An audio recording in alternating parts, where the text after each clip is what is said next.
안녕하세요. 후수파파입니다. 이번에는 영상이 좀 뜸했었죠. 좀 바빴습니다. 양해 부탁드리고요. 오늘 주제는요, 썸네일에서 보셨듯이 사라진 집주인 찾는 방법입니다. 얼마 전에 저희 공인중개사 단톡방에 질문이 하나 올라왔는데요. 만기가 되었나봐요. 임차인이 계약을 연장하려고 집주인에게 전화를 걸었는데 없는 번호로 나오더랍니다. 그래서 이제 아내분 전화번호를 또 받아놓은 게 있으니까 이제 그쪽으로 전화를 했더니 다른 사람이 받아서 나 그런 사람 아닌데요. 이제 이렇게 한 거죠. 전화번호가 바뀐 거예요. 자세히 알아봤더니 이사도 같더랍니다. 집주인 부부가 완전히 잠수를 탄 거죠. 최근 몇 년 동안 이런 일이 종종 일어나고 있는데 해당 임차인이 공인중개사에게 도움을 청했고 또 해당 공인중개사분이 저희 이제 단톡방 멤버라서 질문이 올라온 거예요. 제가 방법을 좀 정리해서 알려드렸는데 우리 구독자분들과도 공유하면 좀 좋을 내용일 것 같아서 오늘 가져와 봤습니다. 자, 사라진 임대인을 찾는 방법, 두 가지 방법이 있는데요. 이제 첫째는 새로 이사간 주소를 알아내는 방법이고요. 둘째는 전화번호를 알아내는 방법입니다. 둘 다 합법적인 방법만 알려드릴게요. 우선 이사간 새 주소를 알아내는 방법입니다. 주민등록법이라는 게 있는데요. 거기 29조가 열람 또는 등초본의 교부에 관한 조항입니다. 법조문을 그대로 보면 복잡하니까 정리를 좀 해드리겠습니다. 원칙적으로 주민등록표를 열람하거나 등본, 초본 이런 거를 열람하려면 본인이나 세대원이어야지 할 수 있어요. 그런데 예외 조항이 있죠. 그게 주민등록법 제29조 제2항에 규정이 있어요. 제2항의 6을 보시면 채권, 채무관계 등 대통령령으로 정하는 정당한 이해관계가 있는 사람이 신청하는 경우에는 주민등록표 초본에 한해서 외부인도 열람할 수 있도록 규정이 있습니다. 자, 그러면 이제 대통령령을 봐야겠죠. 여기서 말하는 대통령령은 주민등록법 시행령을 말하는 겁니다. 이 법조문을 기억하셔야 돼요. 이유는 조금 이따가 말씀드릴게요. 자, 시행령 제47조의 4항을 보시면요. 방금 전에 봤던 조문이죠. 주민등록법 제29조 2항 6호에서 규정된 정당한 이해관계가 있는 자, 이 사람의 범위는 별표 2와 같다. 이렇게 되어 있네요. 주민등록법 시행령 별표 2를 보겠습니다. 채권, 채무관계 등 정당한 이해관계가 있는 자의 범위를 정해놓고 있는데요. 두 번째 보시면 부동산 또는 이에 준하는 것에 관한 권리의 설정, 변경, 소멸에 관계되는 자 이렇게 되어 있어요. 여기에 임차인이 해당되는 거예요. 정리를 좀 해볼게요. 순서는 이렇습니다. 우선 찾으려고 개인적인 노력을 해봤는데 찾지 못했다라는 것을 증명해야 돼요.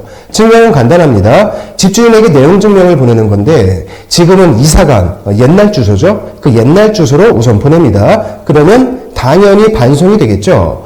지금은 그런 사람이 살지 않으니까 이게 반송이 돼서 돌아올 거예요. 반송된 그 내용 증명과 임대차 계약서를 가지고 주민센터를 방문합니다. 채권 채무 관계자의 주민등록표 초본 열람 또는 교부 신청서 이런 서류가 있는데요. 그걸 작성해서 창구에 제출하면 됩니다. 주민센터 그 유리 테이블 있죠. 그 아래에 보면 있고요. 11호 서식입니다. 그런데 간혹 가다가 개인정보라서 안 된다고 하는 경우도 있어요. 이거는 이제 담당 공무원분이 거부하는 경우인데 공무원분들은 잘 모르는 내용에 대해서는 좀 안 해주려고 그래요. 이제 그분들을 제가 뭐라고 하는 것이 아니라 그분들은 안 되는 것을 해줬을 때 항상 징계의 위험이 있기 때문에 잘 모르면 안 해주려고 하는 경향이 있습니다. 그럴 때는 방금 전에 제가 안내해드린 주민등록법 제29조의 2항, 주민등록법 시행령 제47조의 4항, 그리고 주민등록법 시행령 별표 2 이렇게 세 가지를 들이미시면 됩니다. 네이버에서 법조문 검색하시면 다 찾을 수 있어요. 자, 다음으로는 한국통신 유료 서비스를 통해서 상대방 전화번호를 알아내는 방법이 있는데요. 이제 원래 이거는 제 수강생분들께만 알려드리던 방법이에요. 우리 공인중개사가 정말 거래를 하고 싶은 건물이 있는데 건물주 연락처를 알아낼 방법이 도저히 없을 경우에 이런 방법도 있다. 즉 거래처를 확보하는 방법 중 하나로 강의에서만 제가 알려드린 방법이긴 한데요. 요새 이제 피해를 보시는 분들이 좀 많으니까 공유해 보겠습니다. 우선 이거는 확률이 좀 낮아요. 세 가지 조건이 필요하기 때문인데요. 첫째가 상대방의 정확한 주소를 알고 있어야 합니다. 등기부등본이나 건축물 대장을 보면 소유자 주소가 있는데요. 간혹 가다가 이사를 갔는데 이제 공적 장부에는 변경이 안 되어 있는 경우가 있어요. 그럴 때는 안 되고 정확한 주소를 알고 있어야 합니다. 둘째는요, 상대방 집에 KT 일반 전화가 있어야 되는데 이제 여기서 많이 걸려요. 요새는 일반 전화가 없는 집들도 많이 있죠. 저희 집만 해도 구성원들이 전부 다 휴대폰이 있다 보니까 이제 일반 전화가 집에 없는데요. 이거는 세대주의 연령층이 높을수록 있을 확률이 큽니다. 셋째는 정보 공개 거부 신청이 안 돼 있어야 해요. 그런데 이건 없는 조건이나 마찬가지죠. 대부분의 사람들은요, 이 한국통신에 이런 서비스가 있다는 걸 몰라요. 모르니까 거부 신청을 할 수가 없겠죠. 거부 신청되어 있는 경우는 실제로 거의 없다고 보시면 됩니다. 절차는 이렇습니다. 여러분 휴대전화에서 114를 누르면 통신사로 가죠. 그러면 안 되고 해당 지역번호를 붙여야 합니다. 이렇게 한국통신 114 안내로 전화를 걸면 이제 상대방이 받겠죠. 사랑합니다 고객님 이렇게 얘기를 할 거예요. 그러면 바로 상대방 주소와 이름을 불러주시면 됩니다. 서울이다 그러면 예를 드는 거예요.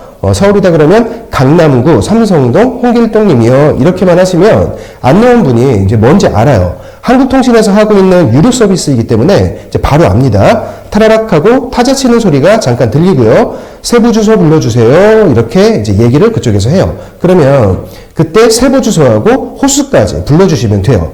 주소가 정확하고 한국통신 일반 전화에 가입이 되어 있으면 상대방 전화번호를 알려줍니다.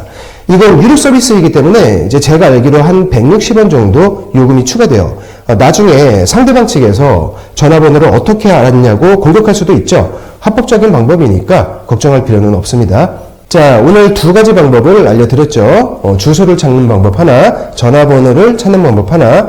물론 두 번째 방법은요, 좀 확률이 떨어지기는 하지만 답답한 경우에는 활용해 볼 수 있는 방법 중에 하나예요. 자, 오늘 알려드린 방법은 꼭 세입자가 집주인을 찾을 때만 활용할 수 있는 것은 아닙니다. 특히 주민센터에서 상대방 주소를 확인하는 방법은요, 꼭 임차인이 아니더라도 일반적인 채권 채무 관계가 있는 상대방이 잠수 탔을 때, 그때 찾는 방법이기도 합니다. 단, 그 채권은 증명할 수 있는 것이어야 하겠죠. 여하튼, 역전세 상황이 좀 계속 지속되면서 이제 사라지는 임대인들이 좀 생겨나고 있어요. 필요하신 분은 영상 다시 돌려보시고 한번 활용해 보시면 되겠습니다. 영상 시청해 주셔서 감사드리고요. 구독과 좋아요 부탁드립니다. 고맙습니다.